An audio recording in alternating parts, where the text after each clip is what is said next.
Congress villain అంటాడు. నాకు నిజంగా ఆశ్చర్యం కలిగింది.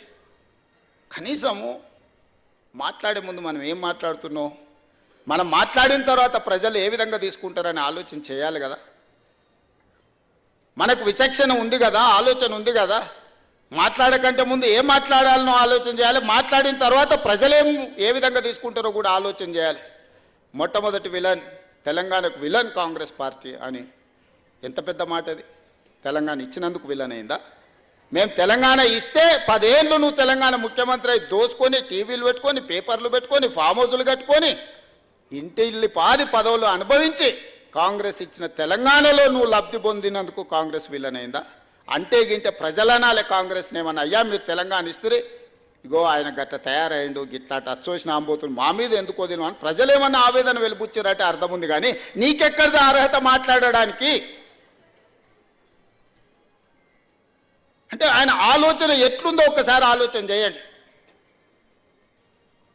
ఆగమైంది అంటుండే, ఏం ఆగమైంది? నీ కుటుంబం ఆగమైందేమో, ఇంకో 10 ఏళ్ళు దోసుకుందాం అన్నది మా అర్థాంతరంగా ఆగిపోతే ఆగమవుతుంది ఖచ్చితంగా. ప్రణాళికలు వేసుకొని ఉండొచ్చు కదా. మంది పిల్లలకు ఉద్యోగాలు ఇవ్వలేదు కానీ మీ ఇంట్లో మీ పిల్లల్ని ప్రజలు ఓడగొడితే మళ్ళీ దొడ్డిదారిన తెచ్చి చట్టసభలలో పెట్టలేదా? ప్రజలు చూస్తలేరా? అందుకే కదా మీ ఉద్యోగాల నుంచి తొలగించింది ప్రజలు మిమ్మల్ని. ఇవన్నీ చూసినాక ఓ పెద్ద మనిషిని ఏదో మాట్లాడుతుంటే చెప్పాడు, 100 ఎలుకలు తిన్న పిల్లి తీర్థయాత్రలకు పోయిందంటే నేను మొత్తం మారిపోయినా అని. వరంగల్ సభ గట్లుంది. చేసిన పాపాలన్నీ చేసి వరంగల్ పోయి నేను కడిగేసుకున్నా అని ఆయన అనుకుంటుండు. కడగలేదు, 101 పాపం కూడా అక్కడ చేసి వచ్చిన స్వామి నువ్వు. ఎందుకంటే కాంగ్రెస్ తెలంగాణకు విలన్ అనడం ద్వారా. కానీ ఒక్కటి మాత్రం నాకు అర్థమైంది, నా పేరు తీసుకొని కూడా ధైర్యం రాలే. మొత్తం ప్రసంగం మీరు గమనించండి, ఎక్కడైనా పేరైనా తీసుకున్నాడా? మా కాంగ్రెస్ పార్టీ కార్యకర్తల బలం ఏందో దాన్ని బట్టి అర్థమైంది కదా. అందుకే ఈరోజు బసవన్న స్ఫూర్తిగా ప్రజాస్వామిక విలువలను కాపాడాలి, ప్రజలు మెచ్చే విధంగా పరిపాలనను అందించాలి, ప్రజల కోసం సంక్షేమ పథకాలను అమలు చేయాలి, ప్రజల అభివృద్ధి కోసం ప్రణాళికలు సిద్ధం చేయాలి, రాష్ట్ర ఆదాయం పెంచాలి, పేదలకు పంచాలి అన్న బసవేశ్వరుడి సూచనతోనే ఈ ప్రభుత్వం నడుస్తుంది. ఈ ప్రభుత్వం భవిష్యత్తులో నడుస్తుంది అని నేను చెప్పదలుచుకున్నాను.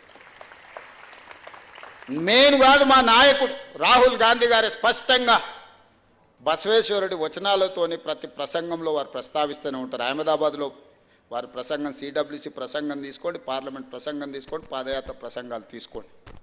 అంత గొప్ప స్ఫూర్తినిచ్చిన బసవేశ్వరుడి జయంతి.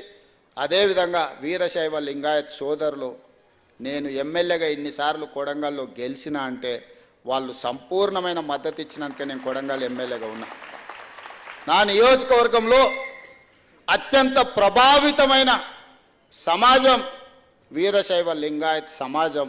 ఈరోజు నేను ఎమ్మెల్యేగా ఉన్నా అంటే పెద్దలు గురునాథ్ రెడ్డి గారు రాలేదు, వారు నాకు సంపూర్ణమైన మద్దతు ఇచ్చినందుకు వారి అనుభవాన్ని దృష్టిలో పెట్టుకొని వారిని పోలీస్ హౌసింగ్ కార్పొరేషన్ చైర్మన్గా ఈరోజు మన ప్రభుత్వం గౌరవించింది. 5 సార్లు ఎమ్మెల్యేగా వారు సేవలు అందించారు. ఎక్కడ కూడా చెడ్డపేరు లేని ఒక పరిపాలన వారు అందించారు. సురేష్ శెట్కర్ గారికి నారాయణఖేడ్ అసెంబ్లీ టికెట్ ఈసారి ఇచ్చి వారిని మంత్రిని చేసుకోవాలి నా మంత్రివర్గంలో నాకు కోరిక ఉండే. అందుకే ఢిల్లీలో మాట్లాడి వారికి ఎమ్మెల్యే టికెట్ తీసుకొచ్చినాం. కానీ వారే పెద్ద మనసు చేసుకొని అక్కడ చిన్న చిన్న పురాపుచ్చాలతో ఒక్క సీటు ఓడిన ప్రజాప్రభుత్వం రాదేమన్న ఆలోచనతో మిత్రుడు సంజీవరెడ్డి గారికి వారు ఆ చేతికొచ్చిన బీఫామ్ ఇయ్యాలి, రేపు వార్డు మెంబర్ కూడా పక్కోడికి ఓడియాడు, మీకు అందరికీ తెలుసు. కానీ చేతికొచ్చిన ఎమ్మెల్యే బీఫామ్ని పార్టీ గెలవాలన్న ఒక మంచి ఆలోచనతోని సంజీవరెడ్డి గారికి ఇచ్చి వారి గెలుపును 100% ఎంబడుండి సురేష్ శెట్కర్ గారు చేశారు. మరి అలాంటి వాడిని మేమందరం మళ్ళీ పార్లమెంట్లో ఉండాలి అని 100% బాధ్యత తీసుకొని వారిని పార్లమెంట్ సభ్యుడిగా మీ అందరి మద్దతుతోని జహీరాబాద్ నుంచి మనం గెలిపించుకున్నాం. నేను ఒక్కటే మాట చెప్పదలుచుకున్నా మిత్రులారా, మీ అందరి సంక్షేమం కోసం, అభివృద్ధి కోసం చేయడమే మా ప్రభుత్వం యొక్క ఉద్దేశం, మా ప్రభుత్వం యొక్క విధానం. బసవేశ్వరుడి ఆలోచన విధానంతో ఈ ప్రభుత్వాన్ని మేము నడిపిస్తాం. రాబోయే రోజుల్లో ఇప్పటి వరకు సమాజానికి సంబంధించిన పెద్దలు చాలా విషయాలు రిప్రజెంటేషన్ నాకు ఇచ్చిండ్రు. తప్పకుండా ప్రభుత్వం వాటిని పరిపాలనలో భాగంగా పరిశీలించి చేయగలిగిన వాటిని ఖచ్చితంగా చేస్తాం. మీకు అందరికీ తెలుసు, ఏదైనా ఒక మాట చెబితే 100% అమలు చేస్తాను. నేను ఎక్కడ కూడా ఇంతవరకు ఈ మాట ఇచ్చిండు ఇది చెయ్యలేదు అని నా శత్రువులు కూడా నా మీద ఆరోపణ చెయ్యలేరు. ఎందుకు అని అంటే మాట ఇచ్చే ముందు 100% పరిశీలించి వాటిని అమలు చేసే విధంగా ముందుకు వెళ్ళాలన్నదే మా ఆలోచన.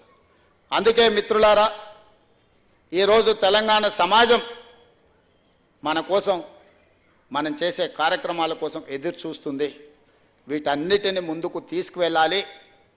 తెలంగాణ ప్రజలకు ఒక జనరంజకమైన పరిపాలన ఆనాడు 2004 నుంచి 2014 వరకు శ్రీమతి సోనియా గాంధీ గారి నేతృత్వంలో ఏ విధమైన పరిపాలన అందించినమో రాబోయే 10 సంవత్సరాలు మంచి పరిపాలనను అందించి ఈరోజు మొదలుపెట్టిన ఇందిరమ్మ ఇండ్లు కావచ్చు, లేకపోతే రైతు భరోసా కావచ్చు, అదేవిధంగా ఆడబిడ్డలకు ఆర్టీసీ బస్సు ఉచిత ప్రయాణం కావచ్చు, నిరుద్యోగ సమస్య పరిష్కారం కావచ్చు, బీసీ కులగణన చేసి దాన్ని అమలు చేసే విధానం కావచ్చు, ఎస్సీ కేటగరైజేషన్ని కూడా అమలు చేసే విధానం కావచ్చు, వీటన్నిటినీ పకడ్బందీగా అమలు చేస్తాం. పకడ్బందీగా అమలు చేయాలంటే మీ అందరి సంపూర్ణమైన మద్దతు ఉండాలి. Young India integrated residential schools, young India skills university, young India sports university లాంటి నూతన విధానాలు తీసుకొచ్చి తెలంగాణ సమాజానికి అవసరమైన ప్రణాళికలతో మన ప్రభుత్వం ముందుకు వస్తుంది. చేసింది చెప్పుకోవడంలో కొంత వెనకబడి ఉన్నామని చెప్పి మిత్రులందరూ సూచన చేస్తున్నారు. చెయ్యడమే నా లక్ష్యము, చెప్పేది మీ బాధ్యత, పైన మా పిల్లల బాధ్యత. మీ భవిష్యత్తు కోసమే ఈ ప్రభుత్వం పనిచేస్తుంది.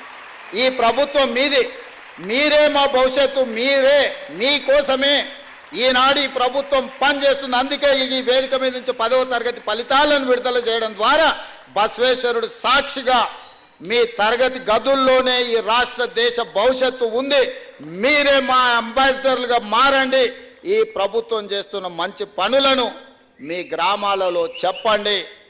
నాయకుల కంటే కూడా స్వచ్ఛమైన మా పిల్లలనే మేము నమ్ముతున్నాం. మా కుటుంబ సభ్యులు మీరే మా వారధులుగా, మా ప్రతినిధులుగా పనిచేయండి.